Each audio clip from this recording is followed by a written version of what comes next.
In this video, I'm going to show you how to detect collisions between two different shapes. So I have a dog set up, a wall, and in the update, I have just that if the right key is pressed, then we're going to change the dog's position 5 to the right. So to detect a collision, we're going to do an if statement, and it's just check collision. Check collision requires two things. It requires both shapes that we want to check between. So in our case, the dog and the wall. And we're going to check if that is true. And whatever we want to happen needs to happen in the curly braces.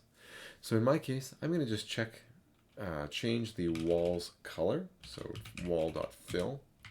And I'm going to say it's equal to the fill 255 0, 0.